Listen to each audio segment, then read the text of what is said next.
Hello and welcome. I'm so glad you could join us today. I hope you are having a wonderful day. If it is a character building day, I will make it as awesome as it should be. You are listening to the Motivation Monday Power Hour. I am your host, Motivated Mike. Today's topic is irrational thinking. A few weeks ago, we talked about thinking. Let me just give you a brief review in case you were there and can't remember, or in case you didn't hear it. We discussed that there are two types of thinking. Do you remember what they were? The System 1 and System 2 thinking. System 1 was just brief, very immediate, like things that you just decide without even thinking about it. Things like 1 plus 1 equals 2. Don't even have to think about it. System 2 thinking, on the other hand, is much more complicated. It takes thought process. It takes mental energy. You can't multitask with System 2. But today, we are going to focus on System 1. Now, System 1, this is the thinking that creates cognitive biases. We often do not even realize it. There are mental shortcuts to make decisions quickly and easily. Just remember last week, or a few weeks ago, when I talked about loss aversion and the planning fallacy? Those are two examples of cognitive biases. But we'll come up with a few more today. I got a good list for you, and I think you'll enjoy it. Now, here's a cool psychology thing. It's the ambiguity effect. When we are faced with a lack of information, the option that we know the most about will always be selected. Think about that. For example, maybe you're in the mortgage market and you're trying to buy a mortgage. Now, which one are you going to go with? The fixed rate mortgage or the variable rate mortgage? Keep in mind that the variable rate mortgage, despite saving money statistically, still varies in rate. But most people, they go with the fixed rate mortgage. They go with what is known as compared to what is unknown. And that's true for a lot of decisions that we make, not just mortgages. It's a very fascinating idea discovered in 1961. Next, I'm going to talk about the availability heuristic. It's a mental shortcut that relies on immediate examples that come to a person's mind when evaluating a topic or a concept. In other words, to come up with a probability of an event happening, how easy is it to think of that certain thing happening? Now, this may not be accurate of the probability of the event happening at all. It could be just completely wrong, and often it is. The idea is, if you think of it, it must be important. But that's not always true. It's not always true. For example, let's suppose in recent days that you were watching the news and you saw several news reports regarding car theft. You will assume that it is common, and it allows you to come to a quick conclusion about a topic like purchasing a car security system. Just consider that. I know that things aren't accurately represented in the news. What you see on the news isn't necessarily how frequently it happens in life. I mean, this is pretty critical for judging our decisions, what we think about. Another cognitive biases that we have, this one's called the backfire effect. People will reject evidence that is against their beliefs and will believe even more strongly that they are correct. Isn't that an interesting thought? I mean, if you need an example of this, just look on the majority of online arguments. See every day, back and forth, people presenting evidence for their case, and then they're just like, that's not right, and then they just ignore it. They go on believing that, oh, my case is more correct because your evidence is garbage, and they don't even give it a chance. They just say that it's against their beliefs. They just say, nope, it must not be right. And a lot of this, it stems from not wanting to be seen as wrong. Now, we have quite the psychology of not wanting to be seen as wrong. It's something that we always try and avoid. We always never want to be wrong. It's just who we are as people. So how do you get around that? Well, you got to be really careful on that one. It's kind of a tough topic. Now, usually what I'd say is just wait. Wait a while. Bring it up again later. If it's really that important, you can just keep bringing it up.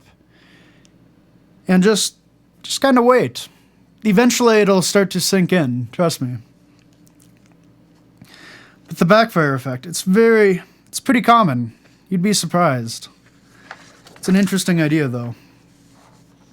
Let's see, we also have the bandwagon effect, and other cognitive biases that we have in thinking. Makes us very irrational. It's the idea that when people have beliefs, that we should believe them too. As the rate of these ideas and beliefs increase as adopted by others, we will begin to believe in it too without even realizing it. We'll believe in it just because everybody else does too. Isn't that interesting? People will believe in something and others will hop on the bandwagon, even if there's no evidence, even if there's nothing to be found. This is pretty similar to social proof. It's very similar idea.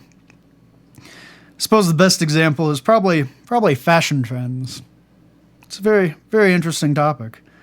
The more people that just decide to wear it, the more it becomes popular, the more everyone else sees it as popular and hops in as well.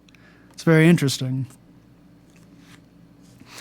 Next, we have the Barnum effect. This one's a very good one. This one really explains just how a lot of psychics and everyone else pretends to see the future, be able to read palms, all of that. This is how they do it. They use this effect. Individuals give a high accuracy rating to descriptions of their personality that are vague, but supposedly tailored to them. That's the idea. It's the idea. And there's a lot of factors producing this effect. I mean, it just happens. And there's trust involved too. There's trust. But the list, if you want to be a psychic, if you want to tell people do their palm reading, tell people how they are without even knowing them, do all these sort of things. Here's a tip for you. Focus on only the positive traits. We always enjoy positive traits, and we like to be associated with those positive traits, whether they're accurate or not. It always happens. It's just how it is. And always be vague as well in your descriptions. Say things like, at some times you feel, just kind of be vague. There's no need for very specific requests or replies or anything like that. And it's even more powerful if you can include personalized features like names. And many people, this one's pretty surprising, we often prefer vague statements to the accuracy of statements from people who actually know us and have been around us. Isn't that interesting? We prefer the nice truth as compared to just the harsh reality, I guess. And this happens all the time in astrology, fortune telling, personality tests. Happens all over the place and people buy into it. It's really an interesting idea. Let me give you an example. Pretend I was the fortune teller, right? And my co-producer was standing over here. And so I looked and I read his palm and said, "You have a great need for other people to like and admire you." See, he's shaking his head. Yeah, sure, that sounds like something that would be true. It's like, well, It would be true for about 99% of the population. I mean, whether we admit it or not, it is. Let me give you a few more examples. You have a tendency to be critical of yourself. Yep, see? I mean, that's true of just about everybody. Have you ever met somebody who's not critical of themselves in the slightest bit?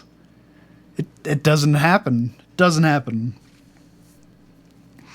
Here, I'll give you a few more examples because these are really fun. If you want to become a fortune teller, just write these down, remember them, go to a party, pretend to read poems. It doesn't even matter if you know what any of the lines in the hand mean. Just say, oh yeah, here we go. I'll give you a couple more. You have a great deal of unused capacity, which you have not turned to your advantage. See, true for everybody, right? Or at least most people. While you have some personality weakness, you are generally able to compensate for them. See, true of everybody. I could just go on and on with this list. I'll give you a couple more. You're disciplined and self-controlled outside, but you tend to be worrisome and insecure inside. See, that one's a great one because it's vague. It's like, well, okay. I'll give you a few more here. At times, you have serious doubts as to whether you have made the right decision or done the right thing. See, who doesn't have these internal conflicts? It just happens all the time. You prefer a certain amount of change and variety and become dissatisfied in restrictions and limitations. You pride yourself as an independent thinker, and you do not accept others' statements without satisfactory proof. Isn't that a great one? You could tell anybody that, but what is satisfactory proof? It's a vague statement. Here's a few more great ones. You have found it unwise to be frank in revealing yourself to others. At times you are extroverted, sociable, while at other times you are introverted, wary, and reserved. Whoa. See, you could tell anybody that. Security is one of your major goals in life. See, everybody has a goal for security. Some of your aspirations tend to be pretty unrealistic. See? Isn't that true of most people? I mean, vast majority of people. Even if it's not true, they'll just be like, that's a pretty positive characteristic. Yeah, that's totally me. But that's some of the fun of the Barnum effect. So next time you're at a party, just pretend to read poems and be like, oh yes, I can tell your future. You have a tendency to be critical of yourself, and they'll just eat it up. It'll be great. Try it, I'm telling you. It'll be tons of fun. I'm going to give, this one's kind of related to this. There's also the chameleon effect. This is a fun one, really fun. If we give someone a label, it will be reinforced and reaffirmed. So if you go to your friend and say, oh, you look like a very social person, they'll think back, they'll think of all the times and examples of them being social. They'll say, yeah, I am a social person. Then they'll start to self-identify as a social person and actually become more of a social person. Isn't that interesting? But this also works the opposite way. You could say, oh, my goodness, my co-producer, he's really looking ill today. What's wrong? And then it'll be like, oh gosh, I didn't realize it, but now that you mentioned it, I guess I do feel a little sick. And then it'll think about it more throughout the day. It's even more powerful if you can get some friends in on it too. If I get about 3 or 4 friends and they all come up to my co-producer and they're like, gosh, you just look terrible today. How are you feeling? Are you okay? Eventually, by the end of the day, my co-producer will be like, wow, I guess I really don't feel well. It'll just, the chameleon effect will be there full force. Very interesting. If you have any worst enemies, now you know how to get back at them. Is it ethical? Well, that's another consideration. But it is interesting. But we definitely take on positive traits others assign us if we label it, in others. Even if it's not true at all in the other person. Be like, wow, my co-producer, he's really tech savvy. And he would be like, oh, thanks. And no, it'd sink in. And sorry, I'm being mean to my co-producer. But it's a fun topic, though. Chameleon effect. Try it sometime. You'll be impressed at what you find. There's a lot of these cognitive biases, but I'm just going to keep going down my list here. Just put together a nice list just for you all today and see if you enjoy them. If it's popular, I'll maybe make some more list of this and maybe go into a little more detail. There's also the duration neglect. Now this one is a great one. People's judgment of unpleasant and painful experiences do not depend on the duration of them. You know what matters the most? The peak of the pain and how quickly it was diminished. Think about that. You want to know how that was tested? Actually, no, this was tested. It's not written here in my notes, but that's fine. It was actually tested using buckets of ice water. In the one case, they had people put their hand in the bucket of ice water and keep it there. If you've never done this, it becomes uncomfortable after a while. In the first one, they just made them leave it there for maybe a minute. Then in the second case, they had people stick their hand in the water. But then what they did was they slowly warmed the water up to room temperature. After that 1 minute, they took another minute to heat it up. Now, which one would be more uncomfortable? It should be the 1 minute, the case one, where, I messed that up. It should be case two, where their hand was actually in the ice water for longer amounts of time. But in reality, people thought case one was more painful. But anyway, this just kind of proved the duration neglect. Our judgment of unpleasant and painful experiences does not depend on the duration, but instead the peak and how quickly it diminished, the very end. There was a case study proving this on a lot of patients, and it's pretty interesting. So how do you get rid of this? Well, you eliminate it by using graphically formatted answers. You have people look on a graph and just graph their pain over time. It's one way to get around it. It's very interesting, though. And it also works for memory that way, too. Pretty interesting. What do we remember about an event? How it ended, and what was the peak of that event? It's just what we remember. It's how we're programmed to think. Here's another cognitive biases, the empathy gap. This one, I spent a lot of time working on this one on myself. I noticed myself doing these irrational things like this, and it's like, wait a second. So the empathy gap.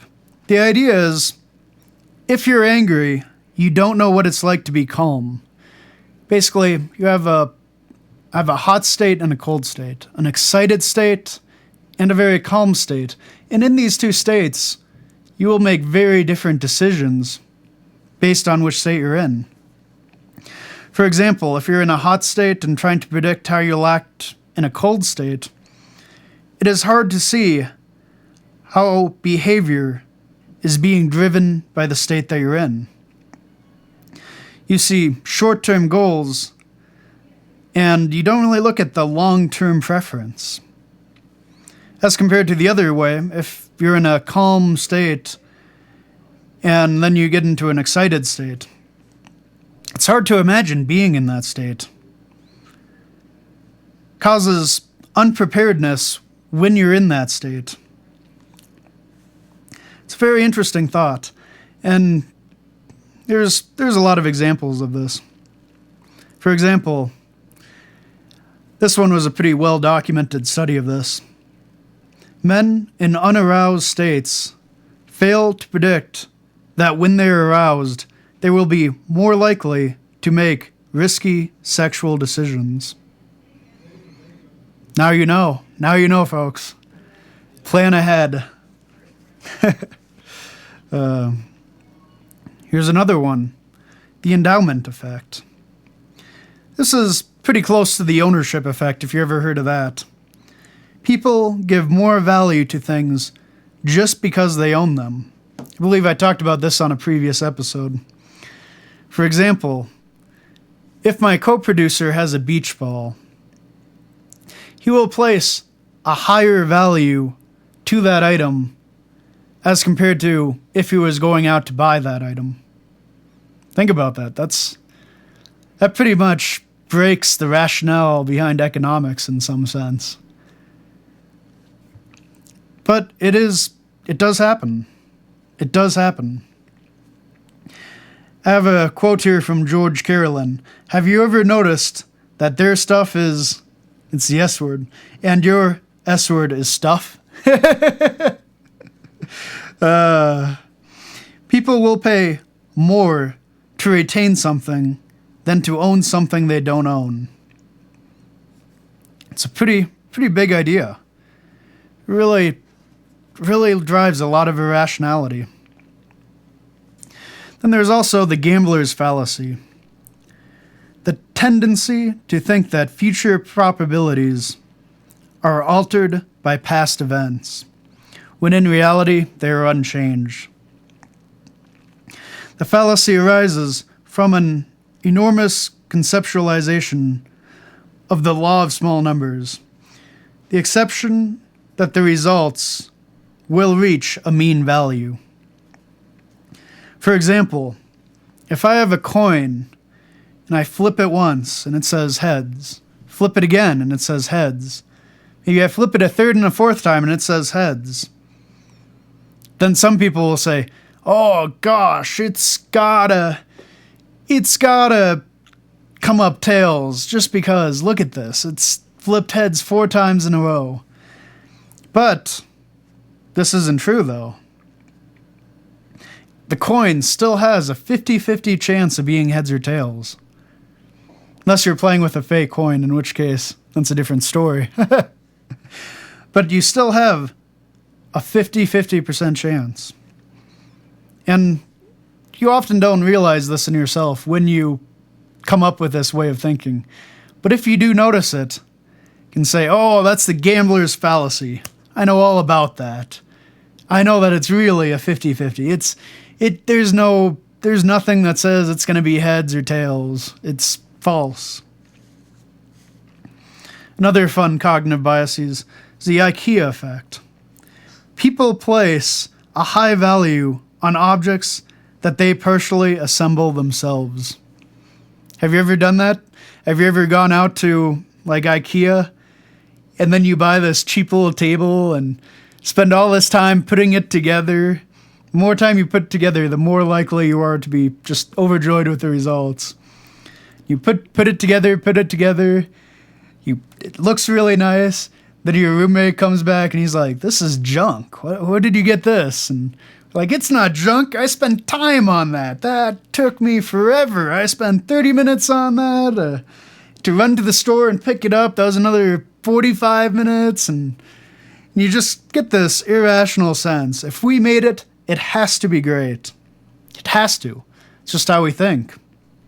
And this just doesn't always happen with IKEA furniture, too. I mean, sometimes it happens with schoolwork. It can happen all over the place. It's all sorts of things that we can invest our time and our energy to, and it just doesn't turn out. And that's life. Sometimes it won't turn out. Just how it works. But remember that if you're going to buy IKEA furniture, after you put it all together, you might say, oh, this is junk. What am I doing? Another fun cognitive biases is the illusion of validity. Belief that acquiring information generates additional relevant data for predictions, even when it evidently does not. This is a very interesting one. Observations often fail in predicting performance. Now, just go to career day and try telling all the interviewers that. They would, of course, they're still going to be interviewing. You're not going to change their mind. But observations often fail to predict performance. And that's always an interesting one, too. It's like, well, we can think just by what we choose to focus on, too. I mean, if you look at just certain traits and you focus on those traits, you're often likely to miss other things that might be really useful for the job in a job interview or really not so helpful in a job interview, really red flags that you should have caught. And this is true of relationships too. Sometimes you notice people, and you notice things and you're like, that's never going to last more than a month. Yeah, but they insist, oh yeah, we're in love. It's going to last for the rest of your lives. They always do that, and it's like, not quite. Not quite, folks. Not so fast. Let's talk about this for a minute. But the illusion of validity, it's a very, very real thing. There's another one. Irrational escalation, also known as the sunk cost fallacy. The phenomenon where people justify increased investment in decision based on the cumulative prior investment. Despite new evidence suggesting that the decision was probably wrong.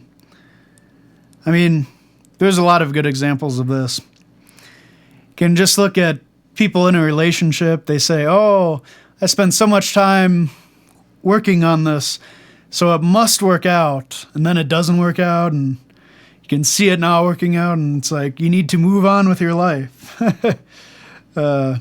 Or maybe if somebody's at this job that they hate, and they're like, but I've spent so much time on it, I'm going to get promoted to manager, and they keep waiting, and you know, and they should know that it's like, well, it looks pretty obvious that you're not going to get the position. You should just move on and find a new job. And people still buy into it. Probably the biggest example was the Vietnam War. I mean, it happened over several presidencies, both parties kept it going and going. It started out very small with very small cost to entry. And then the cost just keeps escalating, right? But we see what happens, though. Eventually, the costs are just huge, huge costs. Very significant. But then, nobody wants to pull the plug on it.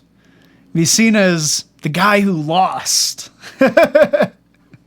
I mean, you gotta look at it from that perspective in the time. That American pride, that self-pride, and everything else. They just kept pumping money into it, and it was really a terrible idea. They should have just said, okay, that's enough. We don't care about what happened in the past. We're pulling the plug on this because it was a waste. But yeah, all of us fall for the sunk cost fallacy. I mean, it just happens. It happens. There's also the less is better effect. The tendency to prefer a smaller set to a larger set, judged separately but not jointly. For example, if I have a 7-ounce container of ice cream that is overflowing in a small cup, and then I have an 8 ounces of ice cream in a much larger cup, it's not as flowing. People will generally choose the smaller cup that just has 7 ounces in it without even realizing it. They'll say, oh yeah, that does look better. Here's another example. If I'm selling a dishware set, maybe I'm moving out and moving on to the work world. If I'm selling a dishware set and I have 24 intact pieces, but I also have some broken pieces, maybe I have 7 broken pieces. If I try and sell the set of 24 intact perfect pieces, and I also try and sell the set of 31 pieces that also include a few broken pieces, people will generally be quicker to buy the smaller set without the broken pieces, the 24 plates and dishes. It's just who we are. It's what we tend to do psychologically. And this is true in a lot of ways too. I remember I was buying a book once, and there were different sizes for this book. There was a medium size, and then there was a gigantic size, and the information was approximately about the same in both of them. It was just the size of the font and the way that it was formatted were different. But I went with a smaller one, thinking, oh yeah, it would fit nicer on a bookshelf, and just kind of goes to show you the less is better effect in action. Here's another interesting one. Participants perceived people giving away a $45 scarf as more generous than those who gave away a cheap $55 coat. Think about that. So when you're buying Christmas gifts this year, if you buy something nice that's not as expensive versus something that's more expensive but not as nice in quality, people will notice it, and people will kind of, in their mind, judge it without even realizing it. It's just what happens. Then there's the exposure effect. This one's a fun one. I enjoy this one. Just learning about it, reading all about it.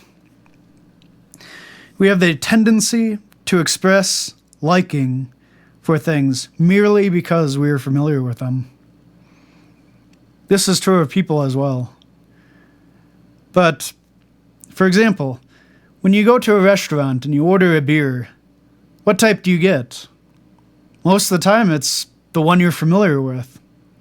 What you're familiar with dictates what you want to drink and what you want in life. And it works for people. The more often a person is seen by someone, the more pleasant and likable that person appears to be. I mean, this is also known as the familiarity principle. There's a fun case study that goes along with this. Students who go to class are seen as more attractive. It's not everyone who sees them as more attractive. It is the ones who go to class and their classmates in that same class see them as more attractive just because they're familiar with them. Isn't that an interesting psychological principle? So, you should all go to class. And this also kind of goes hand in hand with the halo effect. The idea that you will be seen with much higher quality traits if you are more attractive. People will see you as more studious, more adventurous, all kinds of things if you are more attractive. And they just give you that just based off a blind assumption. It always happens. But it's very interesting. Sometimes that's not always the case. Sometimes we have to step back and take a look at that and be like, wait a second, that's not true.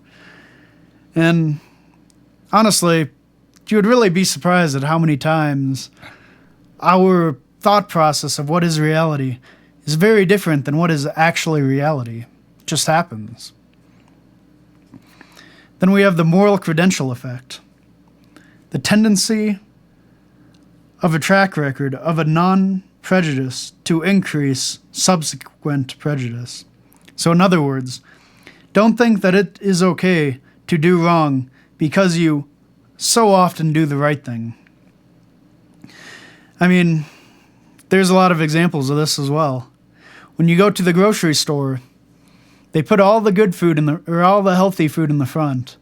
So what happens? You go to the store, you pick out all this healthy food and you put it in the cart. And then you get to the donut aisle and the chips aisle and all the junk food. The soda's in the back, always in the back. The beer's in the back. Everything that you probably shouldn't be drinking is in the back, and everything you shouldn't be eating is in the back of the store. So what happens? After you buy all this healthy food, you think, oh, I have all this healthy food. It'll be okay if I just take something unhealthy and put it in the cart, right? And that's what happens. Stores know this. That's why they're all set up the exact same way with the healthy foods as soon as you walk in. It's amazing, isn't it? I'll give you another example. Recently, I heard somebody who said, I just work in cash. I've paid enough taxes over the years. It's another moral credential effect example. Or maybe you just see people that are on a diet and say, I can have this cupcake. I've eaten so healthy today. See, and then what happens? Their diet falls apart because they're eating junk food. It's amazing how that happens. It's just the moral credential effect. We have to be mindful of it. We also have a negativity bias. In other words, a phenomenon by which humans can recall an unpleasant memory more easily than a positive memory. Think about that. A few episodes ago, I talked about what are you bringing back from the past? Are you bringing good feelings? Are you bringing good vibes? Or are you just bringing the dirt back from the past? The stuff that really should just stay in the past. When you think of the past, you should just focus on the positive memories. What is it that you have accomplished? What makes you proud? How happy are you? Think about it. If you focus on events that make you happy, think about things that were great in the past, you'll become a happier person. Without even realizing it, you'll just subconsciously become happier. There's also the overconfidence effect. Excessive confidence in answering questions can lead to some trouble. Now, in the engineering world, and usually everywhere else too, there are three things that we should watch out for: overestimating, overplacement, and overprecision. Overconfident professionals sincerely believe they have expertise, act as experts, and look like experts. You will have to struggle to remind yourself that they may be in the grip of an illusion. That's a quote by Daniel Kahneman. It's so true, though. I mean, sometimes experts, they might even be self-proclaimed experts, they just give us so much assurance, but they may not always be right. Experts work for money. You can see where the problem is starting to come and where the bias is starting to stem from. But experts, sometimes it's better to get a second opinion. Sometimes we need to slow down and just think about it. There's also a status quo bias. Change can be seen as a loss. We like what is familiar. I mean, sometimes we don't like to explore alternatives. If our favorite beverage is this type of soda, and there's a new soda in the vending machine that you've never heard of, what are the odds that you're going to go with that new soda? It's not very high. You're probably going to go with what you always go with. You like what is familiar, and any changes are seen as a loss. You see this all the time in politics, see it all the time in personal decisions. It's quite common. There's also subjective validity. Perception that something is true if a subject's belief demands it to be true. It aligns perceived connections between coincidences. And this is pretty strong in confirmation bias. If you believe deep down to the core that, I don't know, you could use any example, that, let's see, what's the best one that I can think of right now on the spot? If you believe without a doubt that President Trump is some kind of monster, you will go through the news, you will see things, eventually you will find articles that say, oh, look at what happened here, and you will say, see, I told you so, that's it. And you'll see articles that kind of conflict with that, and you'll just kind of write them off. Unless they're really huge, maybe something will happen where, I don't know, something that'll surprise you, and it'll just kind of warp your perception of reality a bit.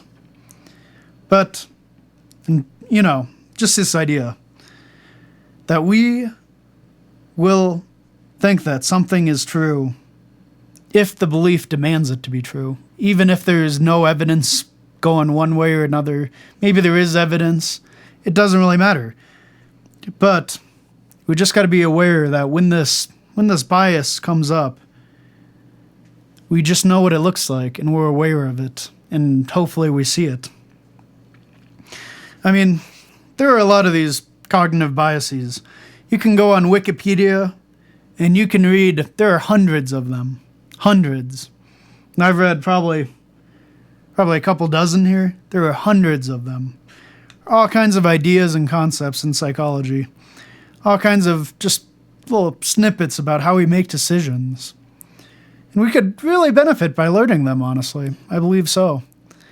Because any time that you just buy into a bad idea, this is how it happens. We just make that connection. We make that assumptions. Our biases tell us it's a good idea. And then we end up just thinking, oh, wow, that was a really bad idea looking back at it. I wonder how that happened. And usually one or more of these play a part in how we made that bad decision. I have a book to recommend for this. I have a copy of the book, The Art of Thinking Clearly, by Rolf Dabelli. It's a pretty good book. So it just kind of goes through all kinds of these kind of fallacies and all kinds of these cognitive biases.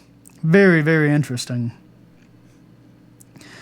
It goes into a lot of detail about sunk costs, like I mentioned today, the contrast effect, all kinds of really good psychological just things to know about. Talks about framing, talks about all kinds of fun things, anchoring. I know, I probably say all these fun things and you think, but Mike, I don't enjoy psychology, and it's tons of fun. You gotta learn to love it. And it's not really the ideas that are fun. It's putting them into use and just seeing how they work in reality. That's the fun part. So I recommend that you pick up a copy of this book, The Art of Thinking Clearly, and just see what you learn. See if there's anything interesting about it. Go to the library, maybe pick up a copy. I don't know. Or you could just go on Wikipedia and just look up the cognitive biases. There's hundreds of them. Lastly, I would like to say, be thankful over Thanksgiving. Whether you're with family or you're having a Friendsgiving, as they sometimes say, just take some time and enjoy being with your family. That's what Motivated Mike has to say. So now, I suppose we'll move on to some news stories. I found some pretty interesting ones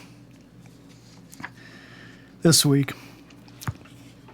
So the first story that we have comes to us from Sacramento, California.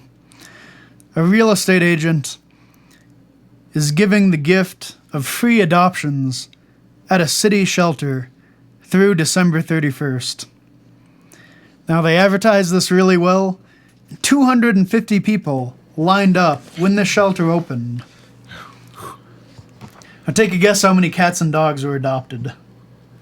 This one's pretty incredible. All of them? I don't know how many there were. They didn't say that. But there was 20 cats and 21 dogs adopted on the first day. Dang. Now, normally this carries a fee of $65 per cat and $85 per dog. So if you do the quick mental math, you see It's a lot of money. It's a lot of money. It's a little bit over $3,000. Pretty impressive. Pretty generous. And dogs have a lot of great benefits to them. They're shown to reduce the recovery times up to 30% in hospitals. Kind of reminds me, where's the dead day with dogs? I always remember that the school, they always had the last day of school, the dead day. They usually had some dogs somewhere, and they're like, "Oh yeah, come and pet dogs." And they don't do that anymore? I haven't seen it this semester. Maybe it's just that sounds amazing. Maybe it's just a spring thing. I don't know. But they always had these dogs, and I remember how they always had like maybe 10 dogs, and there was about 100 kids there, and everybody was trying to reach for the dog, and it's like, you got to get bigger dogs. We need more surface area per dog. And more efficient dogs. There was a fun event though. I haven't heard anything about it, so I don't know. I hope it's still. Yeah, I haven't heard happening. anything about it. Here's a question: do you use an Apple computer or a Mac? Neither. Oh, all right then. You're one of those people. So Apple, they have a $300 book that just came out that contains 450 pictures of Apple products. Think about that for a minute. $300 book. And it's just pictures of Apple products. Pretty much, yeah. And it's like, wow. And the scariest thing is that there are people who are buying that. Oh yeah, I'm sure that they're selling a lot of copies. So quick, how much do you think the equivalent book from Microsoft will cost? Hopefully double digits. Double digits. I think the Microsoft book would probably be about half the cost.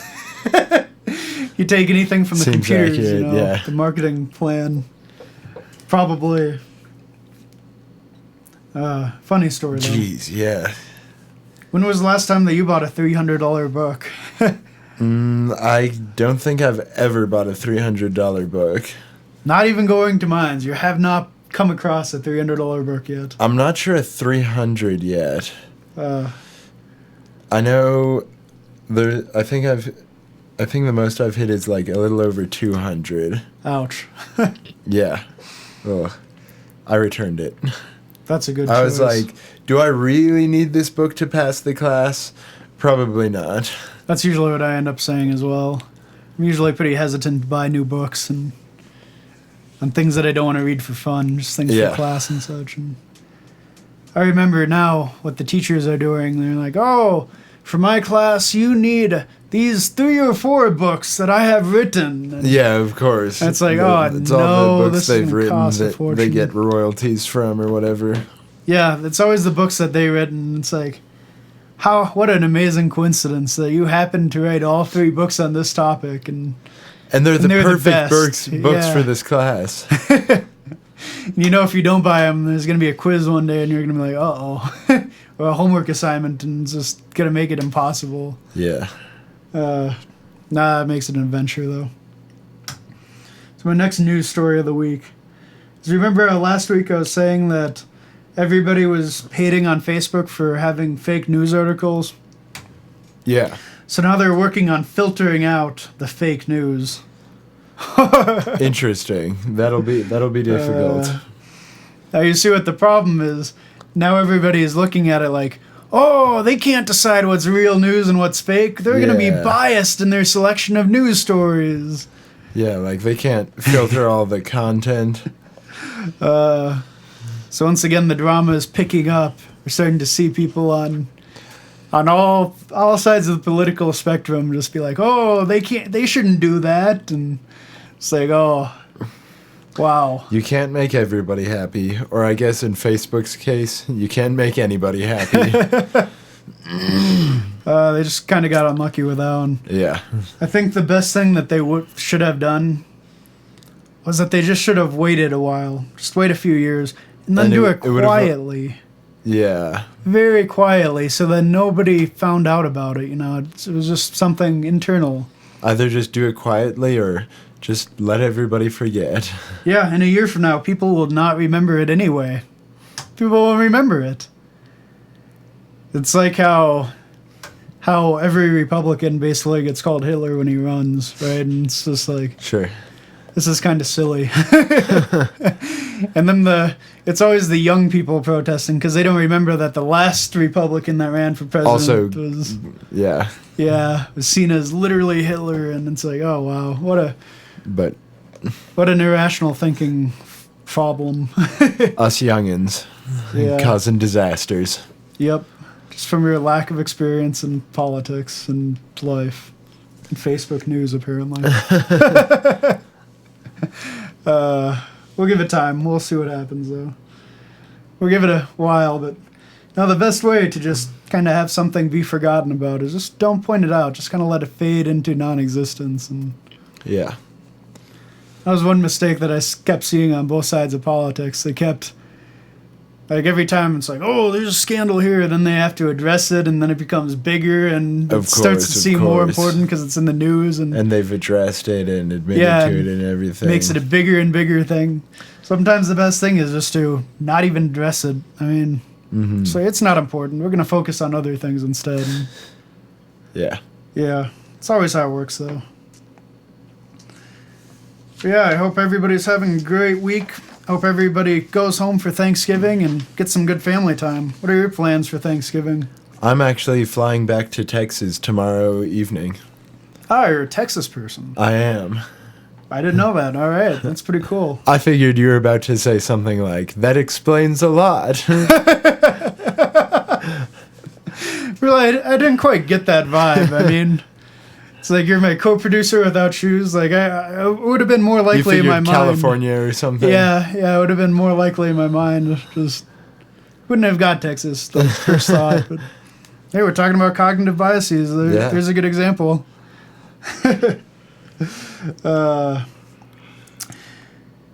Let's see. And I'll conclude today's show with that. The next show is on Monday at 4, and the topic will be money. I haven't gotten to talk about money yet, but it's a very fascinating topic. I'm going to inspire you to make more money. I'm going to tell you how to make more money. You will be able to do it. I want you to believe it is possible. Just like it is possible to think clearly. If you missed any episodes, or would like to hear them again, you can find them on YouTube. The channel name is Motivated Mike. Stay wise, my friends. Motivated Mike, out.